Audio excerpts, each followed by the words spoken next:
as we exit 1917 and enter into 1918. We're getting into the final stages of World War I. And let's just give ourselves a little bit of review, a little bit of background, a little bit of context. The war started off as a two-front war for the Central Powers. You have the Western Front, right over here, and you had the huge Eastern Front right over here.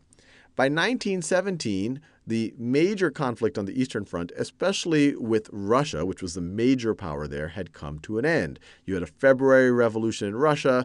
The Tsar had to abdicate the throne. You had a provisional government. Then in November of 1917, the Bolsheviks have a coup. They take over. They have no interest in prosecuting World War I because they have their own civil war to worry about. So they sign an armistice with the Central Powers by the end of 1917. And then when we get into 1918, so let me write all this down. So by the time we get into 1918, they're ready to sign a treaty. In March, the Russians sign the Treaty of Brest-Litovsk, which cedes over all of this territory to the Germans and takes the Russians out of World War I. So I've gone into detail in other videos, but a huge amount of territory, and I'm going to do it very informally right over here. I'll give a rough sense of where that territory was. And the treaty itself, its main significance, because the treaty didn't last, as you might already know, the Central Powers lost World War I, so that treaty was later nullified. But the key importance of that treaty is, one, it took Russia out of the war. It allowed the Central Powers, especially Germany, to focus on the Western Front. But the other element of it is by giving so much territory to the Germans couldn't just, leave that territory as is. If they wanted any claims to it, they had to devote some of their troops to occupy at least attempt to occupy some of it.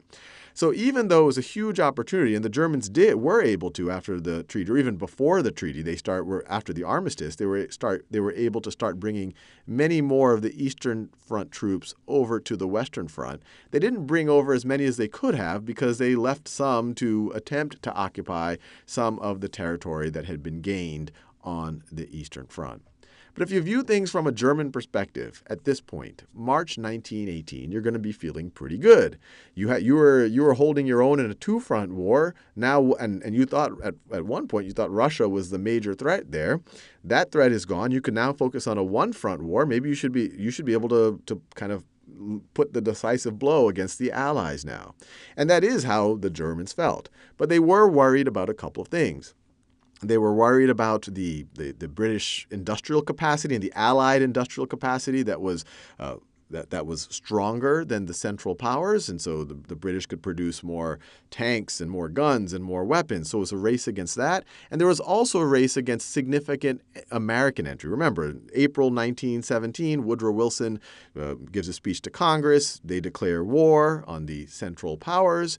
And so the Germans want to get this thing over with before the Americans have a chance to send in significant number of fresh troops.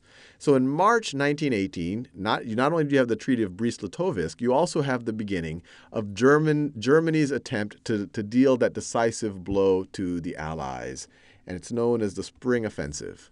So you have the Spring Offensive, and the goal of the Spring Offensive was to essentially try to end the war for the Germans. And the goal was to separate the British from the French forces. The British, for the most part, were in control of the line right over here, north of the Somme River, while the French were in control south of it. So the Spring Offensive, especially the first phases of the Spring Offensive in March 1918, focused on this area right over here. And at first, it was actually very successful. They were able to make huge territorial gains, drive through the lines, drive the Allied powers back. Now, the problem was that it wasn't a real big strategic gain. The Germans were just hoping it would be such a demoralizer that it would throw at least maybe the French out of the war, and then maybe they could take care of the British or whatever else. But that didn't happen, and all of a sudden they found themselves with these huge territorial gains in a very short amount of time. They had to supply themselves, and they didn't really quite, and they had spread their troops thin. And so it frankly just let the opportunity arise for the Allies in August to lead a counteroffensive. And this counteroffensive by the Allies is referred to as the 100 Days Offensive. It began in August, went roughly into November. So 100 days offensive, during which the Allies, between August and November, were able to push the Germans not only back beyond what they had captured during the Spring Offensive, but all the way well back of the front that was kind of the stalemate line for most of World War I. And it was during this 100 Days Offensive that, to most objective observers, it was clear that the Allies would win this war. And it was clear to several of the Central Powers, or those allied with the Central Powers. As we go into September of 1918, Bulgaria drops itself out of the war, just to remind ourselves what we're talking about. So you have Bulgaria right over here. Bulgaria right over here. It signs an armistice with the Allies.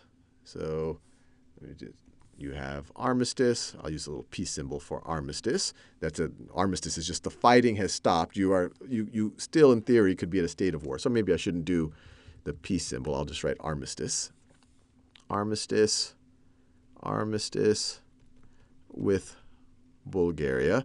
And this is really starting to tighten the noose around the remaining Central Powers, because this allowed the Allies to gain control of Serbia and of Greece, which essentially removed the last source of food for Austria-Hungary and the German Empire. There was already a blockade, the harsh British blockade that we've already talked about up in the North Sea.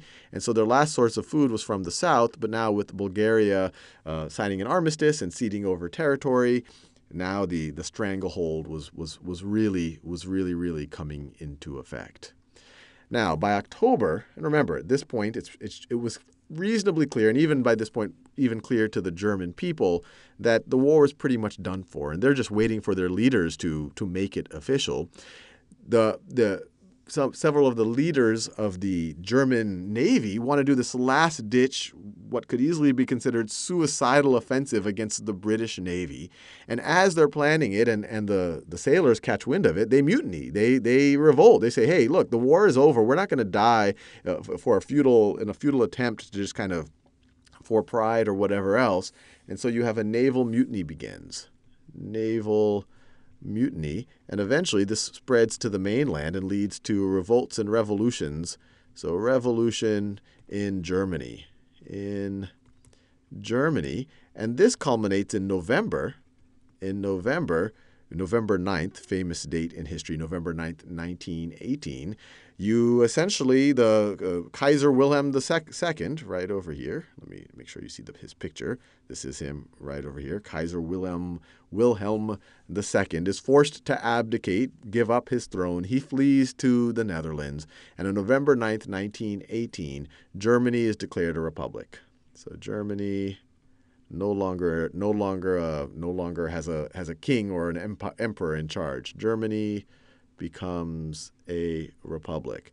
And a little bit before this, November 3rd, the writing was already clear to the Austrians. In fact, they even in 1917 attempted to make some peace overtures, thinking that they were pretty much done for. But by November 3rd, 1918, the Austrians also signed an armistice. Armistice with the Austrians.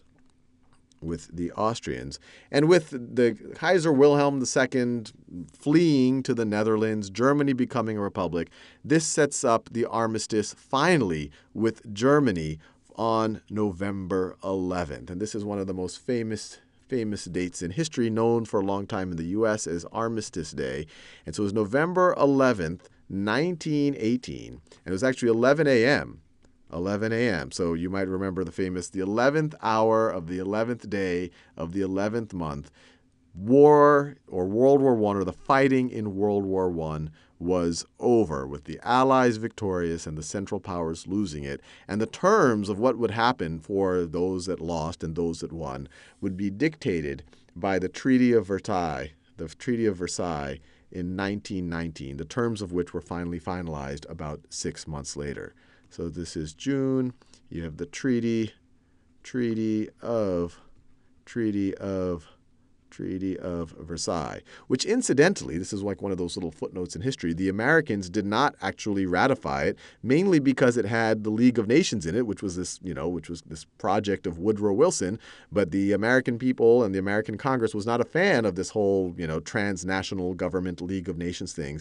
So the United States did not ratify the Treaty of Versailles, but in effect, on Armistice Day, November 11th, 11 a.m., the war was over. Treaty of Versailles dictated the terms.